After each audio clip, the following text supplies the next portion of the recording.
8. But mostly excited to introduce Sarah Palin.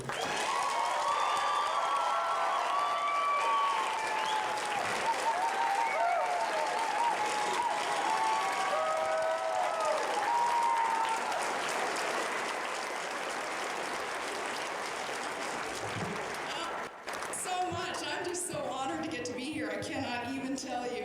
And I would like to thank so much Mr. Anderson and the school board members and faculty and families of Republic for allowing me to be here. You are bold. You're very bold to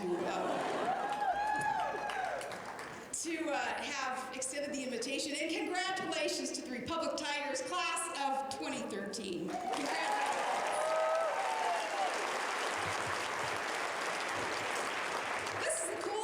Todd and I, we pulled up earlier today. We're driving around. First yard, we see there's a snow machine in the yard. I'm like, Todd, we're home. Man, he's a pro snow machiner. Next yard, we drive up to. We don't have deer in our part of the world up there, but we see 2 deer in somebody's yard. And I look at Todd, I'm like, dinner. Yeah. So Heather, I hear you could give us a lesson. And then we see guys out there fossil hunting. That's pretty cool too. We do that up north. But, and then we hear some stories about some of these students. Some things that kind of sound similar to what it is that we would be doing way up north in the last frontier. And I hear the slush cup competition that one of you may have participated in that in a Speedo. Okay. Not that I've ever been in a Speedo slushing down the mountain, but that sounds like something an Alaskan kid would do. But it is, I can't tell you what an honor it is to be here. It's a thrill for us. And I'm glad that there are only 26 of you, because I wanted to bring you guys some presents. And had there been any more, we'd be incurring debt as fast as Congress incurs debt, bringing you the gifts. But we've got a couple of things for you. You'll receive those afterwards. The first gift, though, is it looks like on the program that, aside from the slideshow that we'll get to watch, the only thing standing between you and that diploma, which is your ticket into the real world of work, that diploma. The only thing standing between you and that is me, so I'll keep this short. That's your first gift. Second, yes, Todd and I brought you some goodies from Alaska. And by the time you get your bag, you'll already have your diploma, so I don't think you can get kicked off campus if anything is deemed politically incorrect, because 1 or 2 items will be. And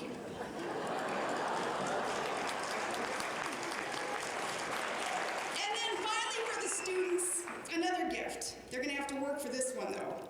It's under their seat. You're gonna have to get up, you're gonna have to work for this gift. Look under your seat and you're gonna find something there. You're gonna learn a lesson. Get up, look under your seat. You got a gift under there. I thieved this idea from Wasilla High School's graduation. Okay. Now there are 2 life lessons to this dollar that they found taped underneath their seat. The first one is, you gotta get off your butt to make a buck.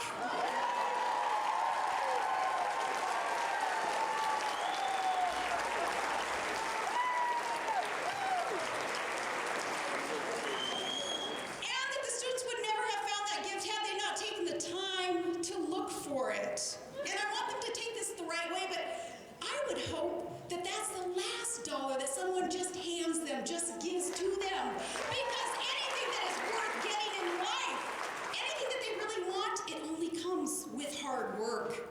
So graduates, your destiny, that for which you were uniquely created and you are equipped, you can reach it. Dreams really do come true, but you have to have the courage, the perseverance, and especially the work ethic to find it. Hard work and courage and perseverance, those are the American values that built this most exceptional country. And that is what carved a nation out of the wilderness. And that's how this town was built. And the heart of America is good small towns just like this one. My hometown, it's much like Republic too. It's Beautiful as is this town, it's located also in a valley that's tucked between mountain ranges, maybe far from the avenues of power, but close in heart to what really matters. And my roots, they run deep in this part of the country too, the majestic Northwest. My dad grew up in Sandpoint, Idaho. My mom in the neighboring Tri-Cities. My dad had graduated from Eastern Washington. I was glad to hear a couple students headed there. I'm a UI Vandal. We have family throughout this area in bountiful, beautiful towns like Omak. And Todd's dad grew up in this neck of the woods. He and his dad, they used to go deer hunting, as a matter of fact. I don't know if they bagged any on anybody's front porch like we saw today, but they would deer hunt in the Brewster and Okanagan and Pateros areas. So my grandfather, Clem Sheeran, in Richland, Washington, he was a labor rep who spent his life fighting for the rights of land. We shared a love for sports, such a passion for sports. And we shared a love for a particular movie. It's called Mr. Smith Goes to Washington. Our favorite scene is when Senator Smith, he has his famous filibuster, remember, in the nation's capital? And he reads out the words in this speech of our Declaration of Independence. He says, behind those words are a little bit of plain, ordinary, everyday kindness, and a little looking out for the other fella, too. Looking out for the other fellow, that's an American value. I want to tell you a little story about that. Back in 1964, there was a poor young school teacher with a wife and 3 little kids. The oldest was 2. The youngest was just a 3-month-old baby girl. The teacher had a dream. He wanted to make a good life. He wanted a life of adventure and of service. And his dream was to move to Alaska, which is Alaska's being America's last frontier. But it was such a risky endeavor back then. Rough and tough Alaska, it had just become a state. It had just suffered through this devastating world record earthquake, 9.2 on the Richter scale. It was literally a rockin' wild last frontier. The family did not have much money at all, but never afraid of hard work. They took a chance, knowing that, like the motto today of this class, you only live once. You know, life is not a dress rehearsal. They were going to live life vibrantly. They were going to find that path, that plan, laid out for them providentially. The teacher sent his wife and 3 babies ahead of him to Skagway, Alaska, which is a little tiny gold mining town. He'd drive up then his old Ford station wagon, a big old ugly brown station wagon, and it was jam-packed with his worldly possessions, a crib, some fishing poles, and a gun. He was probably one of those early bitter clingers holding on to his God, his guns, and his Constitution. But on the drive, this guy's car broke down. He was out in the middle of nowhere. He was stuck. Remember back in the day, they had no cell phones. He couldn't call for help. The best that he could do was just kind of jerry-rig this piecer together and just pray that he could crawl into the next town because he had to find a mechanic. And he feared at the time, really, that he was doomed, that this big repair job, it was going to cost hundreds of dollars, which was way more than he had. And it looked like the man's dream was over before it began. Maybe he thought a moment of doubt, maybe it just wasn't meant to be because of these obstacles in the road. But he did make it to that next town, little tiny, and he found a mechanic. And then he waited, and he waited, and he waited all day in the little town's local diner. And he got to know the very, very nice people of the town. And they were so gracious to him as he told them about the life that he hoped to live in Alaska. All the while, though, of course, worrying what it was going to do when the bill came due. Finally, the bill came. And 49 years ago, this very week, that school teacher got a lesson in the plain, ordinary, everyday kindness that small-town America is all about. For all those repairs on that old Ford, that local mechanic charged him just $10. And then the nice townspeople, they sent him on his way north to follow his dream. And his compass was pointed due north, true north. That school teacher was my dad, Mr. Heath. And that small town was your small town. It was Republic, Washington. And mechanic was a guy named Mr. Carter, and my dad has never forgotten him, nor the kindness shown by this town. You got us on our path towards destiny.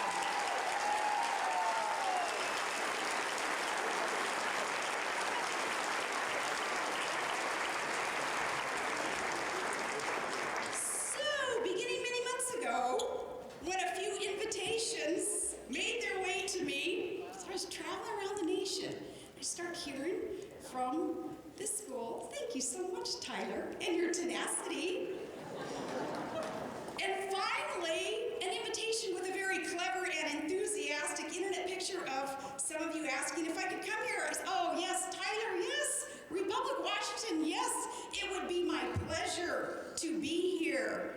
Of course, some of the Politico players, the power players in the Beltway, they obviously had to scratch their heads and kind of got all wee-weed up saying, why is Palin at a small high school graduation? What's she up to? She's going rogue again.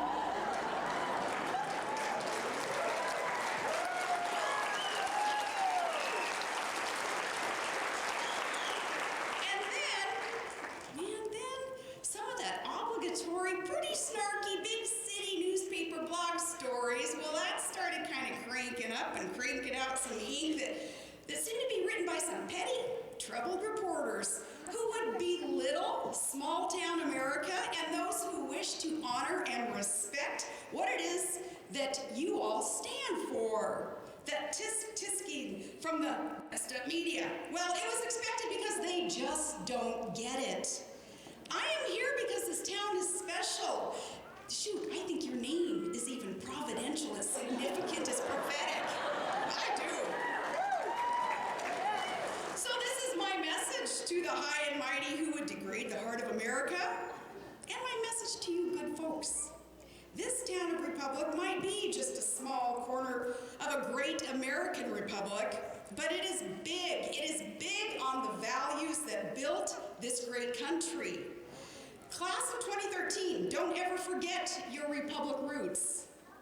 Those values of hard work and perseverance and courage and plain, ordinary, everyday kindness that'll see you through your entire life.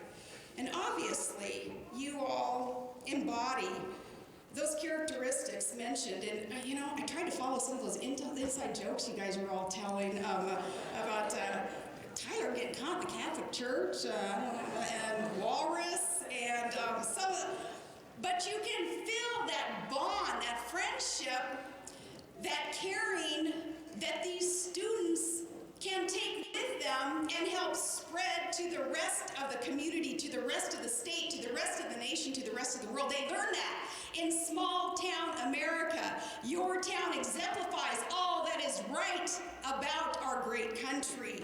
And that is why I am here to thank you for that.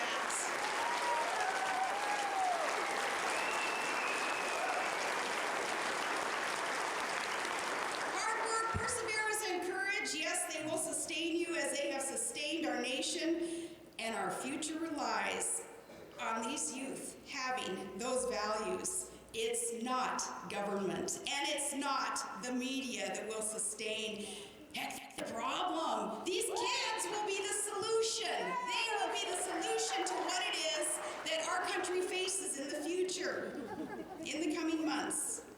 Many of these students, they're going to travel far from home, some going to tech school, some going off to college, studying medicine and engineering, and one of you, I hear, plans to see your name in Lights on Broadway. And I say, break a leg, sister, right on.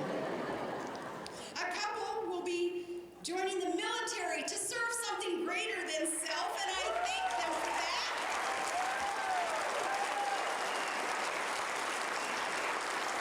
In fact, America's finest, our United States military. Parents and students, if you love your freedom, you thank a military vet, and I would ask all who have served or are serving or planning to serve, please stand up and we salute you and we say, God bless you.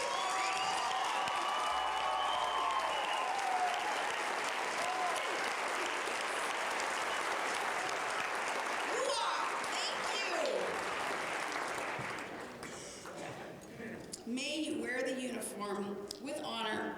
And always know that a grateful nation values your commitment to defend our freedom and all our constitutional rights. And thank you, Tyler, for that essay on defending the Second Amendment right, especially. Thank you. Wherever you go, whatever you do, Tigers, moving far or continuing to grow roots here with family, with local businesses, always be proud of where you came from. Always be proud of what your parents and teachers taught you. What they taught you is their gift to you, and what you do with it is your gift to them. Thank you for all you stand for. Personally, again, thank you for all that you've done for my family. You helped a poor school teacher and a coach make his way to an exciting and unbelievable life in Alaska, where his 3-month-old baby girl grew up to be governor, and then was invited back to a place where it began. And now you know the rest of the story. Students, so there is a perfect path, there is a plan, and it's been orchestrated, ordained by your Creator for you. Bumps in the road, yes, but hard work and with that tenacity, with that perseverance, with that courage, with that work ethic, you can travel it. And with kindness, always looking out for the other fellow too. It's been ordained for you. I so look forward to seeing what you Republic graduates do for our great American Republic. Say God bless you, and God